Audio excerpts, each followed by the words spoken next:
Hello, welcome to 10x vibes. आज मैं एक न्यू मूवी की स्टोरी लेकर आई हूँ। मूवी के शुरू में हम 2011 का साल देखते हैं और वहाँ हम अपनी फीमेल लीड को देखते हैं जिसका नाम हामिंग होता है। हामिंग बताती है कि वो बचपन में कहीं खो गई थी और फिर उसे एक फैमिली ने अडॉप्ट कर लिया था और अब कई सालों के बाद उसके असल पेरेंट्स ने उसे ढूंढ लिया था। वो उसे अपने घर ले आते हैं और कहते हैं कि तुम्हारा नाम सूजी था, लेकिन अब ये नाम इस लड़की का है जिसे हमने तुम्हारे बाद अडॉप्ट किया था जब तुम खो गई थी। हामिंग बहुत खुश होती है क्योंकि उसे लगता है कि उसके लिए ये नई जिंदगी की शुरुआत है। लेकिन जैसे ही वो घर आती है सूजू के तो ड्रामे शुरू हो जाते हैं। उसे हामिंग का वापस आना बिल्कुल भी पसंद नहीं आता, इसीलिए वो प्रिटेंड करती है कि उसकी तबीयत बहुत खराब हो गई है, जिसे लेकर वो सब लोग हॉस्पिटल चले जाते हैं। फिर जब सब लोग वापस घर आ जाते हैं और खाना खा रहे होते हैं तो सूजू चिल्लाने लगती है और कहती है कि आप लोग अब मुझसे प्यार नहीं करोगे ना, क्योंकि आप लोगों की अब असल बेटी वापस आ गई है। मतलब अब मेरी इस घर में कोई वैल्यू नहीं रहेगी क्योंकि मैं तो आप लोगों की रियल डॉटर हूँ ही नहीं ना। ये कहकर वो गुस्से में वहाँ से चली जाती है। हामिन का बड़ा भाई डिंगनॉन भी कुछ ज्यादा खुश नहीं होता इसके वापस आने से, क्योंकि उसने तो सूजू को ही दिल से अपनी बहन मान लिया था और इसीलिए वो भी नहीं चाहता कि हामिन इस घर में रहे और सूजू बार बार हामिन के आने से परेशान होती रहे। डिंगनॉन कहता है कि मेरे दोस्त यानशी का घर खाली है, हामिंग वहाँ रह सकती है। उसके पापा भी उसे मना करते हैं कि तुम अपनी बहन के साथ ऐसा कैसे कर सकते हो, ये उसका भी तो घर है और तुम्हें दोनों बहनों को बराबर प्यार और इज्जत देनी चाहिए। लेकिन डिंगनॉन तो सिर्फ सूजू के बारे में ही सोचता रहता है, इसीलिए हामिन खुद ही मान जाती है कि वो नेक्स्ट डोर यानी यानशिंग के घर में रहेगी ताकि उसके आने से घर में किसी को प्रॉब्लम ना हो। डिंगनॉन उसका सामान लेकर उसे वहाँ छोड़ आता है और कहता है कि ये मेरे बेस्ट फ्रेंड का घर है जो हमारी फैमिली जैसा है, लेकिन वो ज्यादातर अपनी मॉम के पास अब्रॉड ही रहता है, तो तुम यहाँ आराम से रह सकती हो जब तक वो नहीं आता। हामिंग कहती है कि ठीक है, मैं यहाँ अकेली रह लूंगी और डिंगनॉन वहाँ से चला जाता है। रात को हामिन अपनी पुरानी फैमिली की फोटो हाथ में लेकर सो रही होती है, तभी उसे फील होता है कि घर में कोई आ गया है। वो समझती है कि शायद कोई चोर है, तो वो एक ग्लास बॉटल उठाती है और उसके सर पे दे मारती है, लेकिन असल में तो ये यानशी होता है जो इस घर का ऑनर होता है, जो अभी अभी फॉरेन से वापस आया था। डिंगनॉन उसे बताता है कि ये मेरी असली बहन है जो बचपन में कहीं खो गई थी। इसके आने से सूजू की तबीयत काफी खराब हो गई है, इसीलिए मैं इसे यहाँ रहने के लिए कह रहा हूँ और यानशी भी मान जाता है। डिंगनॉन के जाने के बाद हामिन उसे माफी मांगती है और कहती है कि मुझे यहाँ रहने देने के लिए शुक्रिया। यानशी कहता है कि तुम पहले फ्लोर पर रह सकती हो और मैं सेकंड फ्लोर पर रहूंगा, बस एक बात का ध्यान रखना कि सेकंड फ्लोर पे एक डार्क रूम है, उसमें मत जाना। फिर वो पूछता है कि तुम सच में डिंगनॉन की छोटी बहन हो। हामिन कुछ नहीं कहती और वहाँ से चुपचाप चली जाती है। उसे लगता है कि जब वो अपनी रियल फैमिली से मिलेगी तो सब खुश होंगे, लेकिन सबने तो उसे फिर से अकेला कर दिया था। नेक्स्ट सीन में हम इनके स्कूल को देखते हैं जहाँ हामिन अपनी क्लास में होती है। तभी यानशी अपने फ्रेंड्स के साथ उस क्लास में आता है, क्योंकि पिछले साल उसने एग्जाम्स नहीं दिए थे तो अब वो हामिन की क्लास में ही है। ये देखकर सारी लड़कियां तो बहुत ही खुश हो जाती हैं, क्योंकि यानशी स्कूल का सबसे हैंडसम और रिच स्टूडेंट होता है। फिर दिखाया जाता है कि यानशी हामिन की फोटोज ले रहा होता है जब वो बॉल्स रख रही होती है। तभी दो लड़कियां आकर यानशी को एनर्जी ड्रिंक देती हैं, लेकिन वो मना कर देता है। सभी लड़कियां यानशी को बहुत पसंद करती हैं, लेकिन अब उसका इंटरेस्ट तो सिर्फ और सिर्फ हामिन में ही होता है। फिर स्कूल की बुली गर्ल्स जो सूजी की फ्रेंड्स होती हैं हामिन को तंग करने लगती हैं। वो उस पर बॉल फेंकती हैं और कहती हैं कि तुम वही लड़की हो ना जो हमारी फ्रेंड सूजी की फैमिली उसे छीनने के लिए आई हो। सूजी ने कहा कि तुम उसे इतना तंग करती हो कि वो सुसाइड करने वाली थी। हामिन कहती है कि ऐसा कुछ भी नहीं है, मैं तो उसे अभी तक मिली भी नहीं हूँ। ये सब सूजी पीछे खड़ी सुन रही होती है और बहुत ही खुश हो रही होती है। वो बुली गर्ल्स हामिन को और ज्यादा तंग करने लगती हैं। तभी वहाँ यानशी बॉल मारकर उनके बीच में आ जाता है और उन सब लड़कियों को गुस्से होता है और उन्हें धमकी देता है कि दोबारा हामिन को छेड़ा तो वो उन्हें स्कूल से निकलवा देगा। सभी लड़कियां उसकी बात समझ जाती हैं और उसे प्रॉमिस करती हैं कि वो आइंदा कभी भी इसको तंग नहीं करेंगी। ये सब देख के सूजी को तो बहुत ही बुरा लगता है, क्योंकि उसे पहले से ही यानशी पसंद था और अब हामिन उसे भी उससे छीनने लगी है। और दूसरी तरफ हामिन को तो बहुत ही हैरानी होती है कि यानशी ने उसके लिए स्टैंड लिया। और नेक्स्ट सीन में हम देखते हैं कि यानशी क्लास में सो रहा होता है, क्योंकि उसका स्टडी में तो बिल्कुल भी इंटरेस्ट नहीं होता। हमें नोटिस करती है कि वो कभी भी प्रॉपरली क्लास को अटेंड नहीं करता। जब वो दोनों स्कूल से निकलते हैं तो हामिंग उसके पीछे जाती है, क्योंकि दोनों एक ही घर में जाते हैं। साथ रहते रहते दोनों के बीच अच्छा बॉन्ड भी बन जाता है। यानशी हामिंग के पुराने पेरेंट्स की फोटो देखता है और पूछता है कि तुम्हें उनकी याद आती है। हामिंग पहले तो छुपा लेती है, लेकिन फिर बताती है कि हाँ, बहुत याद आती है। हामिंग कहती है कि क्लास में ध्यान दिया करो, हर वक्त सोते रहते हो और मुझे उन बुली गर्ल से बचाने के लिए शुक्रिया। यानशी सो के कहता है और अपने रूम में चला जाता है जहाँ वो फोटो प्रिंट्स करता है क्योंकि उसे फोटोग्राफी का बहुत शौक होता है। तभी उसे खाने की खुशबू आती है क्योंकि हामिंग ने बहुत ही अच्छा सूप बनाया होता है। यानशी सूप चखकर कहता है कि ये तो बहुत ही अच्छा है, मुझे नहीं पता था कि तुम इतनी अच्छी कुकिंग कर लेती हो। हामिंग कहती है कि जब मेरे पहले पेरेंट्स घर पर नहीं होते थे तो बस तभी अपने छोटे भाई के लिए कुछ न कुछ बना लेती थी। फिर सीन शिफ्ट होता है और हम देखते हैं कि सूजी कुछ बदमाश लड़कों के साथ होती है। डिंगनॉन उसे लेने के लिए आता है कि घर चलो, लेकिन सूजी नहीं आती। वो कहती है कि मैं नहीं आऊंगी क्योंकि अब तुम मुझे अपनी बहन नहीं समझते। और ये सुनकर वो बदमाश डिंगनॉन को मारने लगते हैं। तभी वहाँ हामिंग और यानशी आ जाते हैं और उसकी मदद करते हैं। सभी मिलकर टग से लड़ते हैं और फाइनली उन्हें भगा देते हैं।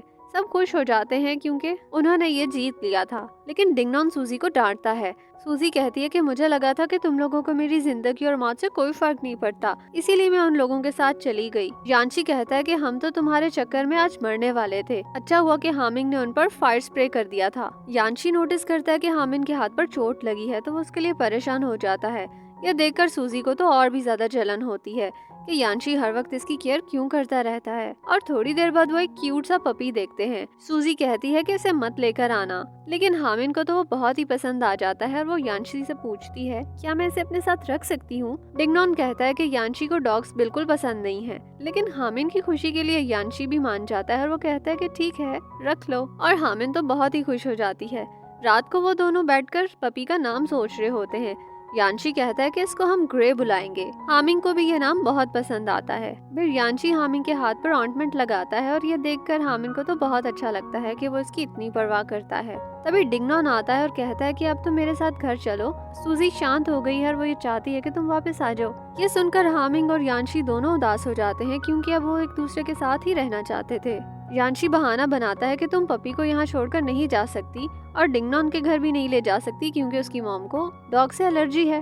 डिंगनॉन समझ जाता है कि दोनों एक दूसरे के करीब आ गए हैं तो वो कहता है कि ठीक है, हामिंग यहाँ जितना चाहे रह सकती है। और फिर वो दोनों स्माइल करते हैं कि अब वो और थोड़ा टाइम एक साथ रहेंगे। हामिन ब्लश करते हुए डिनर बनाने लग जाती है।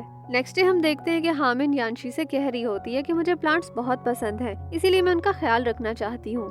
मेरे रूम में थोड़ी देर के लिए सनलाइट आती है तो मुझे इन्हें सनलाइट के पास रखना होता है। तभी यानशी कहता है कि चलो मेरे साथ चलो और फिर वो हामिन को सेकंड फ्लोर ले जाता है, अपने रूम के साथ वाला रूम देता है और कहता है कि यहाँ बहुत अच्छी सनलाइट आती है और देर तक रहती है। हामिन भी खुश हो जाती है कि वाओ ये रूम तो बहुत अच्छा है, मुझे बहुत पसंद आया, इसके लिए थैंक यू। यानशी भी उसे खुश देखकर खुश हो जाता है। और फिर नेक्स्ट सीन में दिखाया जाता है कि जब वो दोनों उठते हैं तो एक दूसरे के रूम को नॉक करते हैं।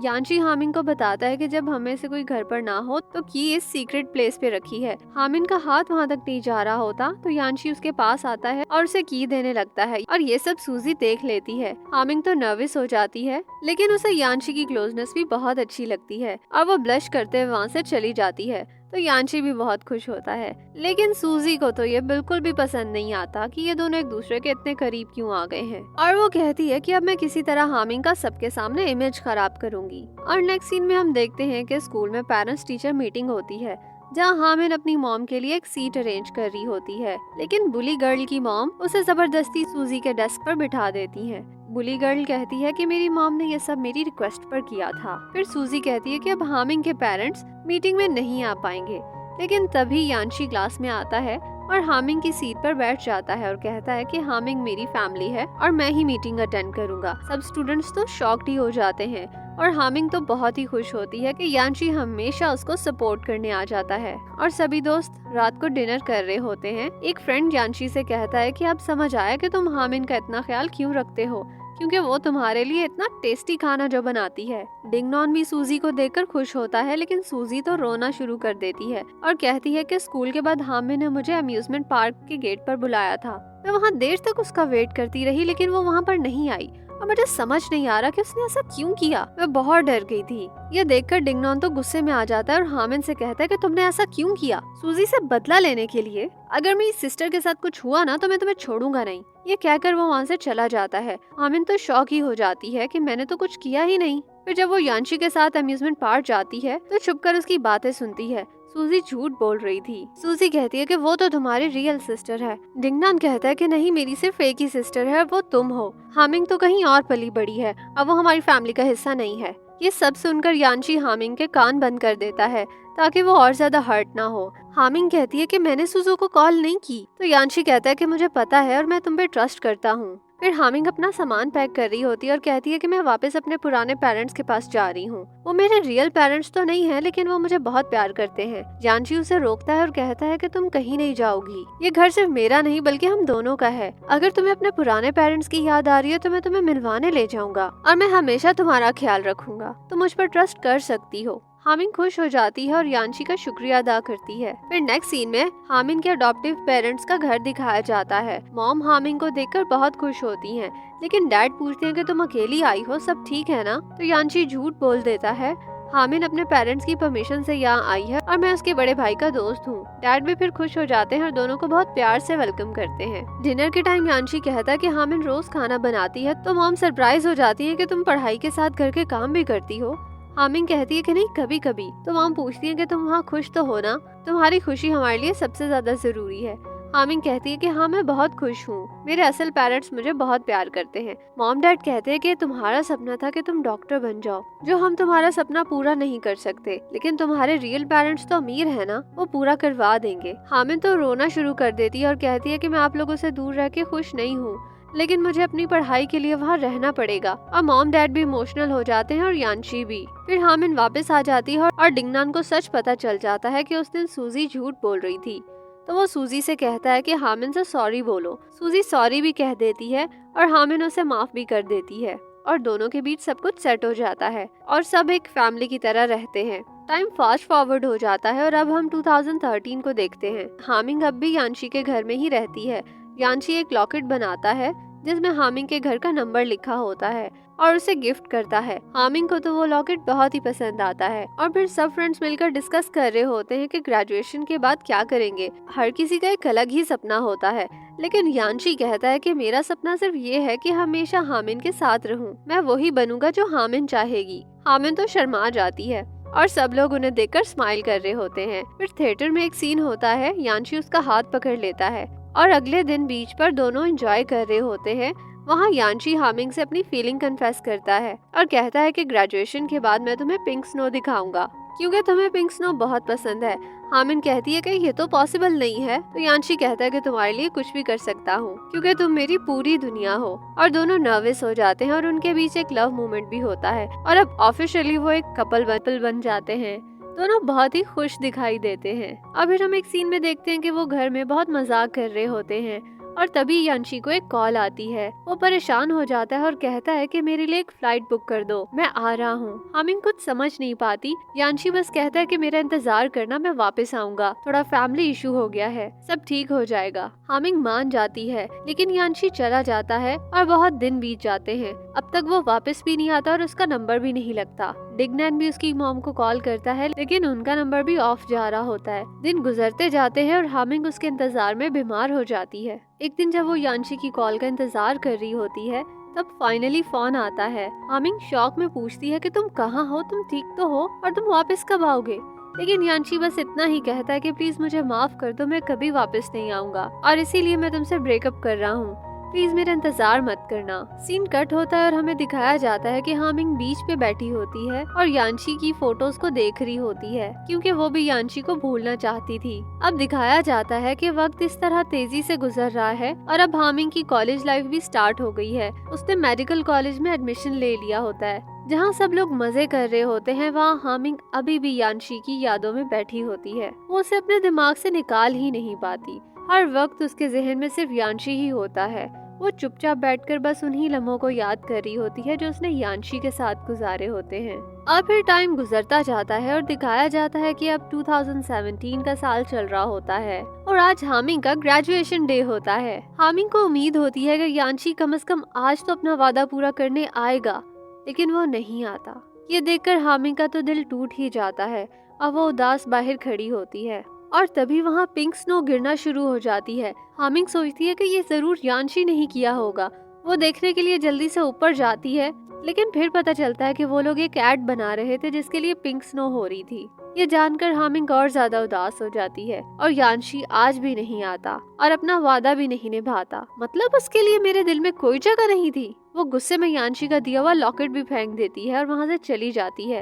अब कहानी आगे बढ़ती है और 2021 में दिखाया जाता है कि हामिंग खुद कह रही होती है, मुझे यानशी को भूलने में बहुत वक्त लगा, लेकिन अब आखिरकार मैं उसे भूल चुकी हूँ और अब मेरा एक बॉयफ्रेंड है जो मुझे बहुत प्यार करता है और मैं अपना सपना भी पूरा कर चुकी हूँ और अब मैं एक सर्जन हूँ। उसके सामने बैठी लड़की उसके भाई की जीएफ होती है जो उसके भाई से जल्द ही शादी करने वाली होती है। रात को सब मिलकर शादी की प्लान्स डिस्कस कर रहे होते हैं। वो मोमेंट बहुत ही खुशी वाला होता है, लेकिन अचानक कोई शख्स जिसे हामिंग ने बहुत ही मुश्किल से भूलने की कोशिश की थी, यानशी, घर में आ जाता है। वो आके सबके बीच ऐसे बैठ जाता है जैसे कुछ हुआ ही ना हो, लेकिन हामिंग तो ये देखकर बर्दाश्त ही नहीं कर पाती और वो गुस्से से वहाँ से चली जाती है। डिंगनैन और उसका दोस्त काम रहते हैं क्योंकि उन्हें पहले से ही पता था कि यानशी वापस आ गया है, लेकिन उन्होंने हामिंग को नहीं बताया था क्योंकि उन्होंने डायरेक्टली उसके सामने उसे लेकर आना था। यानशी हामिंग से मिलने हॉस्पिटल आता है जहां वो काम कर रही होती है। वहां उसकी मुलाकात हामिंग के बॉयफ्रेंड से होती है। ये देखकर यानशी का दिल तो टूट ही जाता है,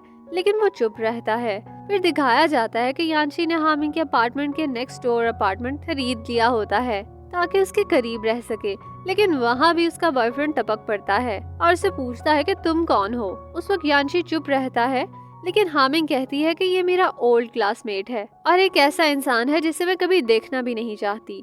अब वो अपने बॉयफ्रेंड के साथ वहाँ से चली जाती है। रात को हामिंग अकेली बैठकर ड्रिंक करने लगती है और वो शॉक में होती है कि यानशी अचानक उसकी जिंदगी में वापस कैसे आ गया। तभी यानशी वहाँ आता है और उसे आकर कहता है, मेरे साथ वापस चलो, मैं तुम्हें सब कुछ सच सच बताना चाहता हूँ। लेकिन हामिंग मना कर देती है और वहाँ से चली जाती है और कहती है कि जब मैं अपनी लाइफ में आगे बढ़ गई हूँ, मैं तुम्हें भूल चुकी हूँ और तब तुम वापस आ गए हो। क्या तुम्हें मेरी खुशी बर्दाश्त नहीं होती? अगर तुम्हें लगता है कि मैं अभी भी तुम्हें चाहती हूँ तो सुनो, तुम मेरे दिल में कब के मर चुके हो। ये कहकर वो गुस्से में वहाँ से चली जाती है और यानशी तो उदास ही खड़ा रह जाता है। बाद में हामिंग बाहर जाकर बहुत रोती है। तब उसका बॉयफ्रेंड आता है और उसे सब कुछ पता होता है कि यानशी कौन है और वो कहाँ चला गया था और हामिंग ने उसका कितना इंतजार किया। वो कहता है कि अगर तुम्हें अभी भी यानशी से प्यार है तो तुम्हें उसकी बात सुन लेनी चाहिए। मैं सिर्फ तुम्हारी खुशी चाहता हूँ, लेकिन अगर तुम सिर्फ मेरे साथ रहना चाहती हो तो तुम्हें यानशी से दूर रहना पड़ेगा। हामिंग बहुत सोचती है और फिर अपने बॉयफ्रेंड से माफी मांगकर रिलेशनशिप खत्म कर देती है। बॉयफ्रेंड दिल से दुखी होता है, लेकिन वो वहाँ से चला जाता है। नेक्स्ट डे हामिंग के घर के बाहर बहुत ही शोर हो रहा होता है। एक लेडी आकर कहती है कि आपके नेबर में पानी खुला हुआ है, शायद लीकेज हो रही है। हामिंग को दरवाजे के पास ही कीज मिल जाती है तो उसका अपार्टमेंट खोल देती है। अंदर जाकर शॉक्ड हो जाती है क्योंकि पूरी दीवार पर उसकी फोटोज लगी होती हैं और वहाँ एक लॉकेट भी रखा होता है जो उसने ग्रेजुएशन के दिन वहाँ गुस्से में फेंका था। ये देखकर वो तो हैरान ही रह जाती है। वो सीधा अपने भाई के पास जाती है और कहती है कि ये सब क्या हो रहा है, मैंने तो ये लॉकेट फेंक दिया था तो ये उसके पास कैसे आया। डिंगनैन चुप रहता है, लेकिन हामिंग की जिद करने पर वो बता ही देता है। वो कहता है कि उस दिन यानशी अपनी मॉम के पास गया था और वहाँ पता चलता है कि यानशी की मॉम अपने हस्बैंड से बहुत प्यार करती हैं, लेकिन वो एक अच्छा इंसान नहीं होता। उनका किसी और के साथ अफेयर चल रहा होता है और काफी अरसे बाद यानशी की मॉम को डाइवोर्स पेपर मिल जाते हैं। वो तो टूट ही जाती हैं। यानशी जब उनसे मिलने जाता है तो वो कहती है कि अपने पापा से कहो कि वो वापस आ जाएं। लेकिन जब यानशी फोन कर रहा होता है तभी उसकी मॉम उसके सामने बिल्डिंग से जंप करके सुसाइड कर लेती हैं और ये देखकर यानशी शॉक में चला जाता है और उसके बाद उसकी मेंटल कंडीशन तो बहुत ही खराब हो जाती है।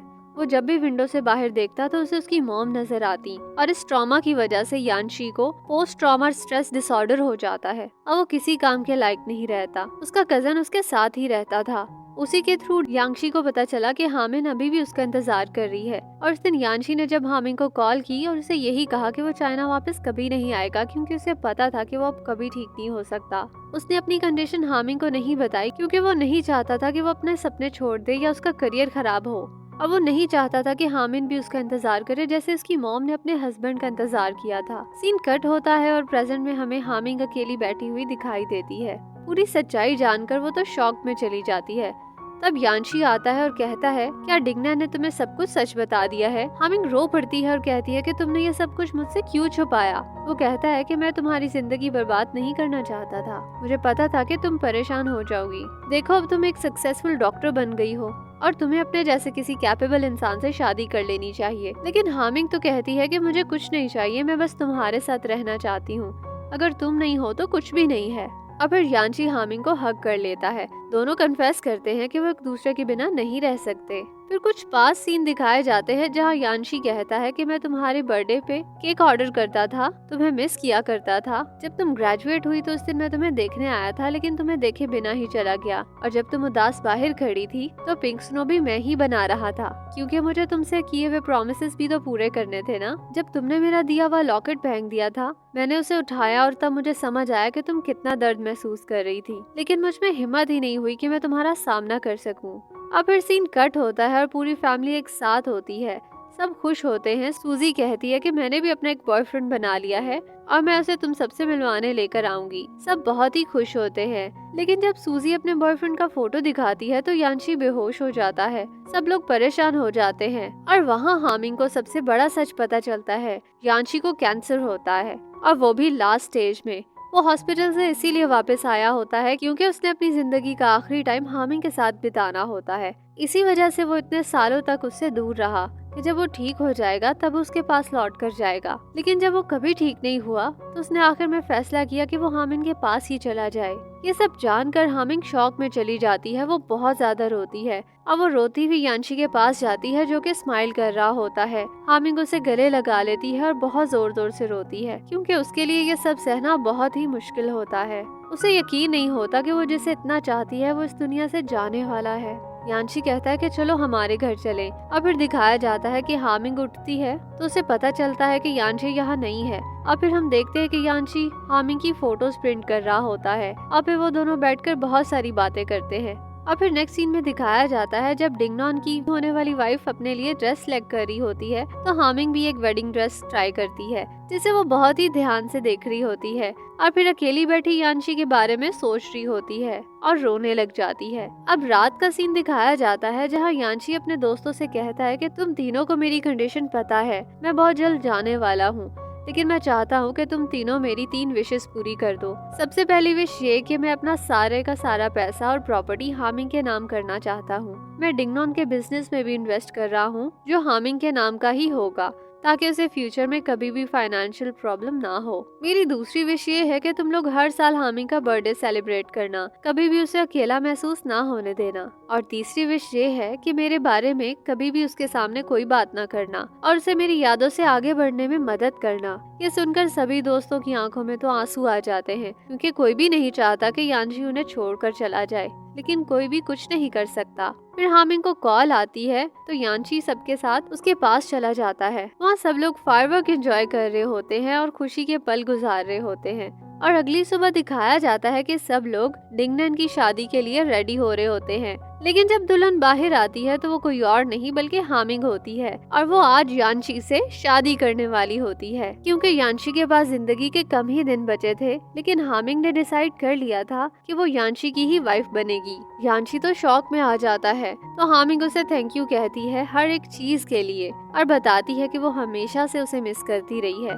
दोनों अपनी यादों के बारे में बातें कर रहे होते हैं, कैसे उनकी लव स्टोरी शुरू हुई। और यान्शी हामिंग को दुल्हन के रूप में देखकर बहुत ही खुश होता है क्योंकि वो बहुत प्यारी लग रही होती है और उसे इस सब के लिए थैंक यू भी कहता है। सब लोग उनके लिए बहुत खुश होते हैं, लेकिन लास्ट में ये नहीं दिखाया जाता कि यान्शी इस दुनिया से चला गया है या नहीं। बस इतना ही बताया जाता है कि उसके पास वक्त बहुत कम होता है, इसीलिए हामिंग और सब ने उसके हर पल को बहुत खूबसूरत बना दिया था। और इस दिल को छू लेने वाले सीन के साथ हम इस मूवी को यहाँ खत्म करते हैं। तो मुझे उम्मीद है कि आप सबको ये मूवी पसंद आई होगी। एक इमोशनल और ट्रू लव स्टोरी थी। कमेंट सेक्शन में मुझे जरूर बताना कि आप लोगों को कौन सा कैरेक्टर सबसे ज्यादा पसंद आया। और जाने से पहले इस वीडियो को लाइक और चैनल को सब्सक्राइब करना बिल्कुल मत भूलना। और मैं मिलती हूँ तुमसे एक अगली लव स्टोरी में। और मुझे सपोर्ट करने के लिए बहुत शुक्रिया।